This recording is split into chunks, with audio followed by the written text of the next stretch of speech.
This story happened on the bleak night of November 14, 1995 in Beijing, China.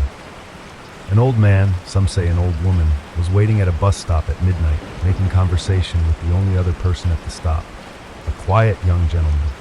When the midnight bus 375, the last bus for Route 375 from the Yuanminghuan bus terminus, finally came, they both boarded it.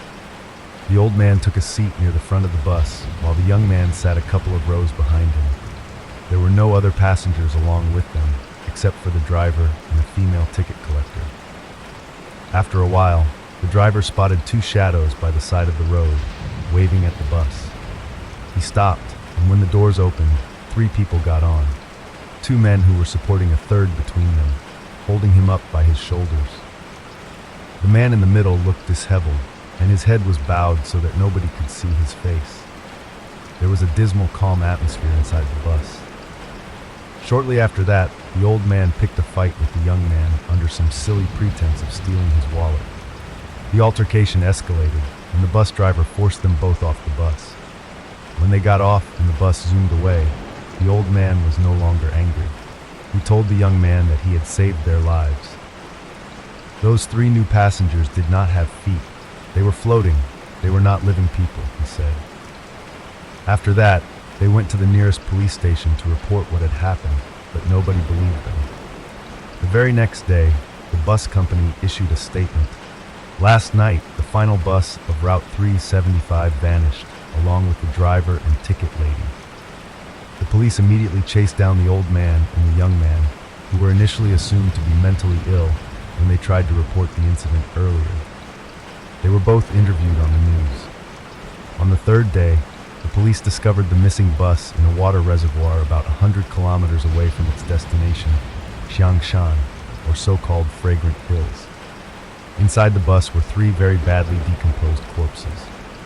The mysteries surrounding this finding included the fact that the bus did not have enough petrol to go that far after a whole day's worth of travel, the fact that the petrol tank was filled with fresh blood instead of fuel, the fact that the corpses found were too decomposed for just 48 hours. Even if it was summer, the process of decomposition would not be this quick. An autopsy confirmed that there had been no intentional meddling with the bodies. The fact that, even after the police went through all the security cameras set up around the various entrances to the reservoir, they found nothing out of ordinary. To this day, it remains an unsolved mystery.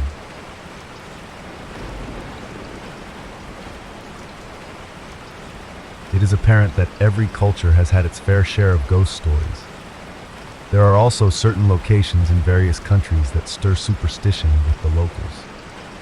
One particular place has piqued my interest for a number of years now, a forest located in Japan at the base of Mount Fuji.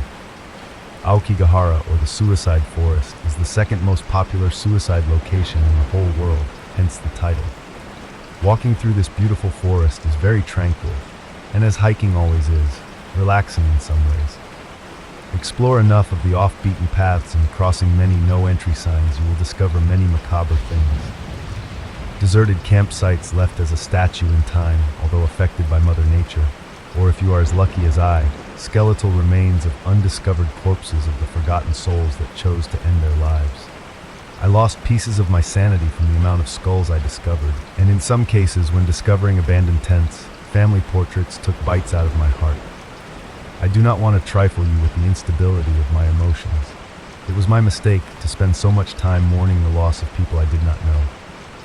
Suddenly, the moon rose high in the sky and fear began to infest my soul. Being a foolish city boy, I let my curiosity get the better of me, and I found myself lost in the denseness of the forest. It is funny how quick panic sets in, especially when I remember Aokigahara is supposedly haunted. With the amount of death reeking from the place, I was not surprised. Fearful, yes. You never know true darkness until you are surrounded by trees and civilization seems a mere fantasy. To add to my stress, I neglected to bring a flashlight. I assumed I would only visit the forest during the day, as I knew it would be impossible to navigate through the dense woods at night. Even with a flashlight, it would be hard to have sense of the word direction. As sweat began making home to my brow, the ambient voices flooded my ears. There was an echoing of thousands of footsteps. I was petrified, not understanding what course of action to take. I began walking. In true horror fashion, I was suddenly at a no-entry sign, and looking down the path it blocked off, my eyes met a terrifying fright. Under the moonlight, there was the silhouette of two people nearly 10 feet away. Blinking, their insidious movements implied I was their prey. There was something surrounding their feet. My immediate assumption would have been rocks if I had not seen the glowing of a dozen pair of eyes. Heads. They were standing on a pile of heads. The girl, I managed to make out, picked up one of the heads and began stroking its hair as if it were a cat. I started running as fast as I could. I only took a second to look behind me when I immediately struck a tree. At least, that's what I told myself. She was a solid mass, but visually she did not resemble something alive. Red, dripping blood surrounded her blackened eyes. Her devilish smile reduced my legs to extra weight I was unable to lift. As she clasped her ghostly fingers around my throat, I noticed her pupils were milky white. Tilting my head back caused me to spasm. A male figure stood above us laughing at my anguish. He was also talking to the head the girl was stroking earlier, telling it, "Look at how marvelous this is. She is an amazing woman." The light finally began fading from my eyes. I heard the girl utter these words, "Death is a welcoming affair. Can you not see how happy we are? This forest under the moonlight holds many wonders and terrors. You are a mere drop in the sea of blood running through the roots of each and every tree."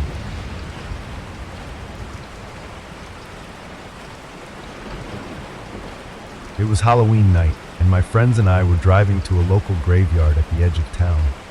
We were too old to trick-or-treat and too shy to attend any parties, so we found ourselves piling into my car and heading to a cemetery in the dead of night. It was my crazy idea to spend the eeriest night of the year amongst the dead, and after much convincing, my friends Buck and Daisy eventually agreed. I wanted to be there as it turned midnight, the witching hour. It's said that the veil between our world and the spiritual world is thinnest on Halloween. The night was cold and empty. The stars stood bright and alone in the expansive black sky that seemed to stretch on forever. The old cemetery was worn and overgrown with tall, thick grass sprouting out from amongst the neglected tombstones.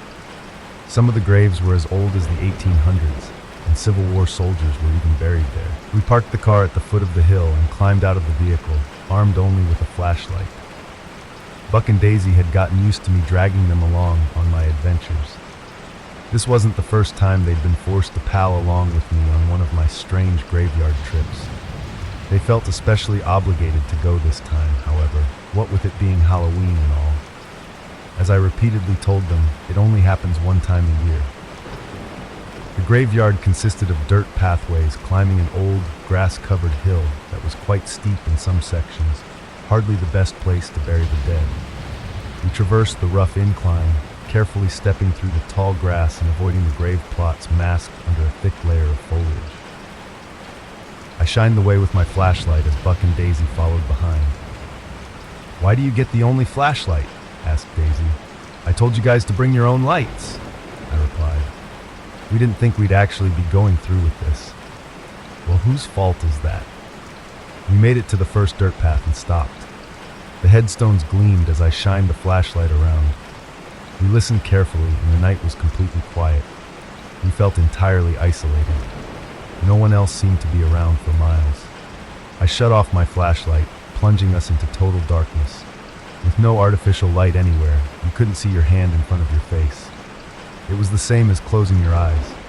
I clicked back on my flashlight. Moving my flashlight around once more, I caught two shining yellow lights. "What the heck is that?" asked Buck, startled. I took a step closer. From among the grass hopped out a small rabbit with yellow eyeshine illuminated in the light. We breathed a sigh of relief and felt a little silly for being concerned. The rabbit took off further up the hill of the old graveyard with a tall blade of grass hanging from its mouth. We were just about to hike up to the next dirt path when we heard it, the sound of a distant siren approaching. My first thought was that it was the police and that we were about to be told to leave or something. But as we all turned around, we saw the strangest of sights. The red, glowing lights of an ambulance approaching. With our solitude broken, we stood staring in the direction of the graveyard's entrance. We saw the red lights shine through the scraggly branches of the nearby autumn trees and watched as the ambulance made its way down Cemetery Drive towards us with its loud siren blaring. Something seemed off about the siren, though. It didn't sound the same as a typical emergency vehicle. It was an old siren, slowly whining out a low and lonesome cry. The ambulance pulled up and came to a stop at the bottom of the hill just behind my car. The siren stopped abruptly and the red lights went out. I looked down at my watch, midnight on the dot. Buck, Daisy, and I looked at each other, unsure what to do and what to think about this sudden visitor. Why would an ambulance stop at a cemetery? I thought. If this was some town officials trying to get us to leave, it was an odd method of doing so. Each of us waited for the other to say something. Hello? Daisy finally cried out to the bottom of the hill. No response. We could see the vague silhouette of the driver, but nothing else. They just sat there completely stationary. We thought about walking down the hill to see what they wanted, but something within us told us not to. We stood silently once more. I shined my flashlight down, but the beam couldn't reach the window of the vehicle. "Who goes there?" shouted Buck. Still no response. Then suddenly, the driver began beeping the horn loudly. Loud, sharp beeps rang out through the night. First, 2 short, quick beeps, then a loud honk, followed by complete silence. "What is this Morse code?" asked Daisy. As if in reply, the vehicle began honking again in rapid succession. I could see the silhouette of the driver moving and thrashing around frantically while honking the horn. They also appeared to be pounding their head with their fists and even smashing their face into the steering wheel. The siren and lights turned on, then off, then on again in a strange, almost musical rhythm. Then silence. "What do you want?" Buck yelled in a louder and more forceful tone than before. The vehicle's door began to open. We instinctively backed up. The door swung open and out stepped the driver, illuminated by the dull glow of the vehicle's interior cabin light. It was a pale old woman with long, stringy hair, a scrawny and bony figure wearing only what appeared to be a white gown. There was something almost ghostly about the woman. It was as if she was comprised entirely of paper mache, a haunting figure, like that of a corpse. Her eyes seemed bloodshot, bruised, and tired. They emitted a hollow sadness indescribable. She looked at us as if looking through us, and extended out one of her long, thin arms, curling inwards the old, bent fingers on her wrinkled hand. She beckoned for us to come down the hill. We stood unmoved. The thought occurred to me that perhaps this was a spirit who had crossed over for Halloween night. Perhaps this was my exact reason for traveling to the graveyard. I glanced down at my watch. It read 12:06. The timing was so eerie, as if it was the midnight hour that had called her there. These fanciful notions quickly faded, though, as I looked at the horrified faces of my friends. I gazed back at the crone-like figure at the foot of the hill. She beckoned once more and then seemed to grow impatient. She let out a loud, blood-curdling scream that could shatter windows. I covered my hands over my ears and waited for her to stop. In a frantic motion, she quickly turned, jumped back into the cab of the ambulance, and shut the door with a loud thud. The siren roared to life in a bright display of flashing red, and the bizarre ambulance backed up. The vehicle then turned around in the road and sped away along Cemetery Drive. "Let's get the heck out of here!" exclaimed Daisy.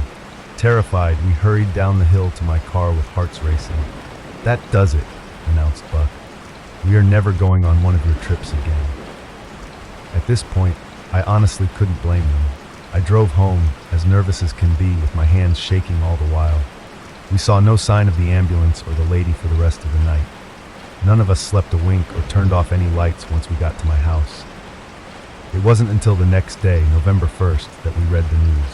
A woman from a nearby mental hospital had stolen an ambulance and was reportedly seen by locals driving strangely around the town, rhythmically honking the horn and playing the siren in strange patterns.